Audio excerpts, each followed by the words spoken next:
کتنا بڑا ملک ہے. جرمنی نے صرف 5 دن میں پورا فرانس قبضہ کر لیا. صرف 5 دن. پولینڈ پر 1 دن میں قبضہ کیا. آسٹریا پر 1 دن میں قبضہ کیا. یہ ہماری جہادی تحریکیں کیوں تباہ ہوئیں اور اسلام کو بھی بدنام کیا, خود بھی تباہ ہو گئے. ہر کلاشنکوف اٹھانے والا جہاد نہیں ہے نا, قتال ہے. عوام کے سپرد ہوگا تو یہ نتیجہ نکلے گا جو نکلا ہے. ان جہادی تحریکوں نے کیا, اپنے آپ کو ہی مٹا دیا اور ایک خون ریزی کی فضا قائم ہوئی. چونکہ 200 سال پہلے مغرب کا غلبہ ہو گیا, اس سے پہلے غلبہ اسلام تھا, تو جتنی تحریکیں چلتی تھیں وہ اصلاح نفس, اصلاح اخلاق, اصلاح احوال کی چلتی تھیں, جو علماء یا صوفیہ جو کوشش فرماتے تھے. لیکن جب باطل کا غلبہ ہوا 200 سال پہلے, تو ایک رد عمل کی نفسیات پیدا ہوئی. تو باطل کا قبضہ ہو گیا ہے, ان کو نکالو. چونکہ تقریباً تمام اسلامی بلاک جتنے تھے سب پر England, France, Holland, Portugal, Spain یہ قابض تھے. تو اس میں رد عمل میں چلی گئے. ہماری جو تھی قائد جماعت جو تھی نا, قائدین جماعت, وہ رد عمل میں چلے گئے. اس رد عمل میں امت کی تربیت اور اصلاح کا کام پیچھے چلا گیا اور باطل سے ٹکرانا وہ پہلے آ گیا, بغیر صفات کے اور بغیر تیاری کے. تو ہر جگہ شکست ہوئی, ہر جگہ بہت بری طرح پٹنا پڑا. جو سبب تھا اسے نہیں دور کیا, جس وجہ سے زوال آیا, وہ تھا دین سے دوری, اخلاقی پستی, یہ اس کا سبب تھا. اس کے ازالے کی بجائے ان سے ٹکرانا شروع کر دیا, تو ہر جگہ ناکامی ہوئی. پھر جو یہ باطل مغرب نے جو ملکوں کا قبضہ چھوڑا, وہ دوسری جنگ عظیم کی وجہ سے اتنے کمزور ہو گئے تھے کہ وہ قبضے برقرار ہی نہیں رکھ سکتے تھے. 1940 سے 1945 5 سال وہ جنگ رہی. فرانس کا کتنی دنیا پہ قبضہ تھا, کتنا بڑا ملک ہے. جرمنی نے صرف 5 دن میں پورا فرانس قبضہ کر لیا. صرف 5 دن. پولینڈ پر 1 دن میں قبضہ کیا. آسٹریا پر 1 دن میں قبضہ کیا. تو جتنے ملک دنیا پہ راج کر رہے تھے ان کی جئی تئی پھیر دی جرمنی نے, یہ گھنٹوں میں فتح کیے.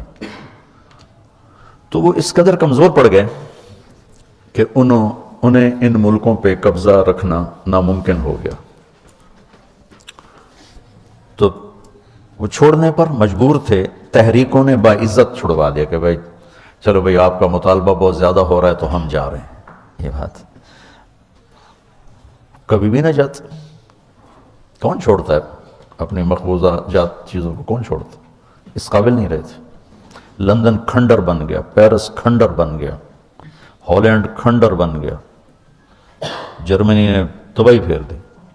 انہیں لحاظ صاحب رحمۃ اللہ علیہ کہتے تھے انہیں نکالنے کی محنت نہ کرو, ان کے بعد آنے والے ان سے بھی برے ہوں گے, کیونکہ یہ ہمارے بزرگوں کی سزا میں آئے ہیں ان کے گناہوں کی وجہ سے. ہمارے گناہ ہمارے بڑوں سے زیادہ ہیں, جو ان کے بعد آئیں گے وہ ہمارے گناہوں کی سزا میں آئیں گے تو ان سے زیادہ وہ برے ہوں گے. وہی ہوا ہے. خیر مضمون دوسری طرف چلا گیا. یعنی سیرت سے استفادہ کرنے کے لیے ضرب یہ حدیث میں آیا اتنا کافی نہیں ہے. تاریخ کو پڑھنا ضروری ہے, نہ چیزوں کو محل پہ نہیں رکھ سکیں گے.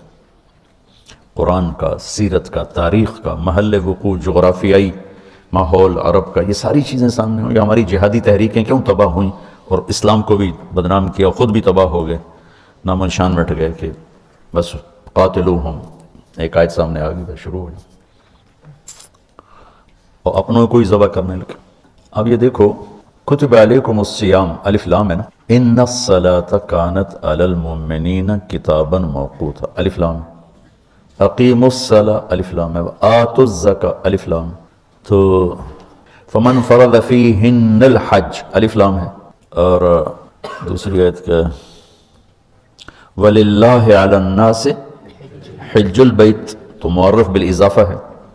جتنے فرائض ہیں نا یہ معرف ہیں, معرفہ ہیں, ٹھیک.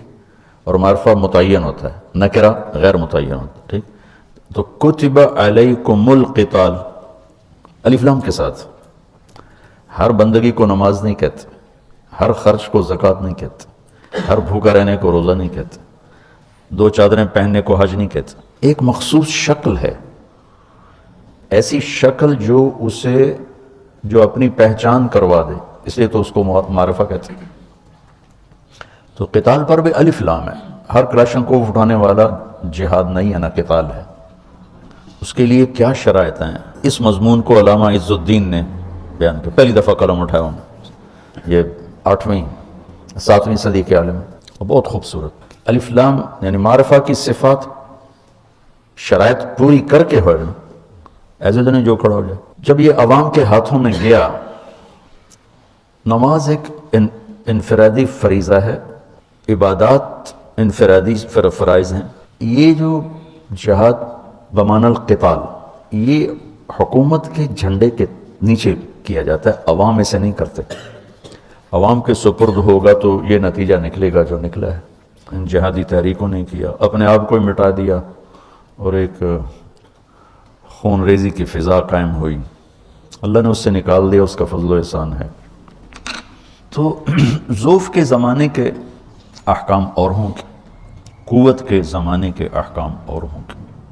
لارڈ کلائیو نے 3000 کے ساتھ سراج الدولہ کی 50,000 کی فوج کو شکست دی، اور 3000 انگریز نہیں تھے سارے، وہ تو مقامی کو، انگریز تو چند 100 تھے، باقی تو ساری مقامی فوج تھی. توپ خانہ کہ وہ 17ویں صدی میں وہاں سائنسی ترقی شروع ہو چکی تھی. تو توپ خانے کی وجہ سے ان کے پاس وہی تلواریں، ادھر پورا توپ خانہ تھا. انہوں نے سراج الدولہ نے غداری کی، اب ٹھیک ہے کی ہے، میں اس کا انکار نہیں کرتا ہوں، لیکن یہ کوئی بڑی وجہ نہیں تھی شکست کی. شکست کی وجہ بہت بڑا فرق تھا اسباب کا. تو نا ایک آدمی نے جا کے ہیروشیما پہ بم مارا، ایک آدمی، وہ سارا ہیروشیما ناگاساکی کھنڈر ہو گیا. تو یہ تعداد پہلے دور کی بات تھی، زیادہ لشکروں کے ساتھ حملے کر. تو ایک آدمی بٹن دباتا ہے. سمر مبارک صاحب جو یورینیم بنایا عبد القدیر صاحب نے، اور آگے اس کو ایٹم بم بنایا ڈاکٹر سمر مبارک صاحب نے. میری ان کی ملاقات ہوئی مکہ میں کھانے پر، میں نے بلایا ان کو. بزدل ہیں. تو اب تو عدد کی جنگ نہیں ہے، اللہ تعالیٰ بچائے، حفاظت فرمائے.